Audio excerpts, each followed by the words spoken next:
Hey everyone. A couple of people asking about triggering things and having events happen. I've posted a few videos already on this, but specifically I had some questions about circular drives and setting textures, so I wanted to do a quick video on that. In the scene here, and I will package this asset up and send it all to you. You can see I've got this circular drive from the sample scene. I've tweaked it a little bit, made the wall a little bit bigger.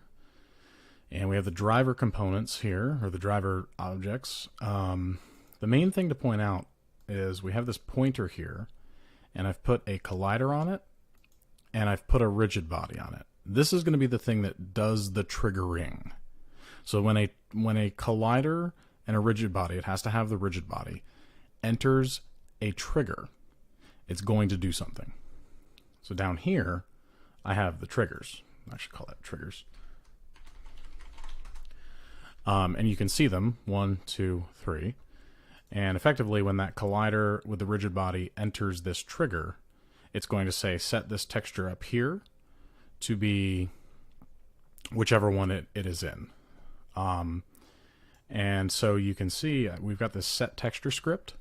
And it's the texture to set. In this case, you can see down here, there's the textures folder. So we just dragged the vanilla texture up in there. And then where we want that texture to display. So in this case, the display mesh. We've got our display mesh here. So we just drag that over.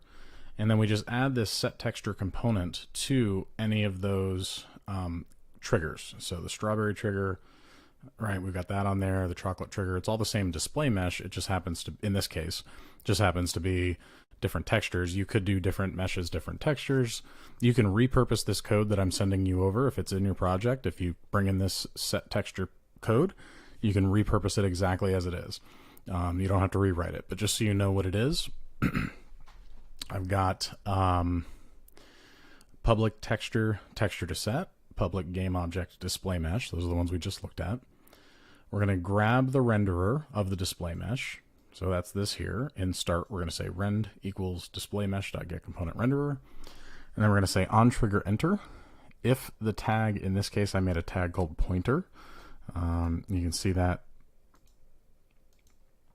right here. I tagged it as pointer. If the tag equals pointer, then rend.material.mainTexture equals texture to set. And then this is just debug.log, so we know which one it's going in. But that's the texture, or that's the script. Again, you don't even have to change it. And just to show you kind of what it looks like when we play.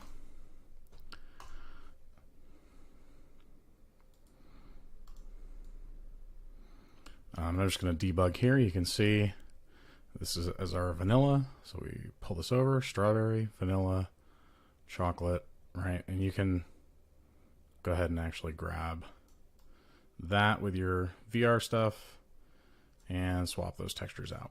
And the same with, this is a 2D texture here, but it's a 3D texture on it's a 2D texture on a 3D mesh, but you could do this on with any mesh, any 3D mesh. You could just swap out the texture. So let's say you had a 3D thing over here that you wanted to be different colors or different textures. You can just swap it out with this. All right, so I'm going to package up this entire thing as a prefab and throw this in the channel so that you all have it. And just let me know if you have any other questions. Thanks.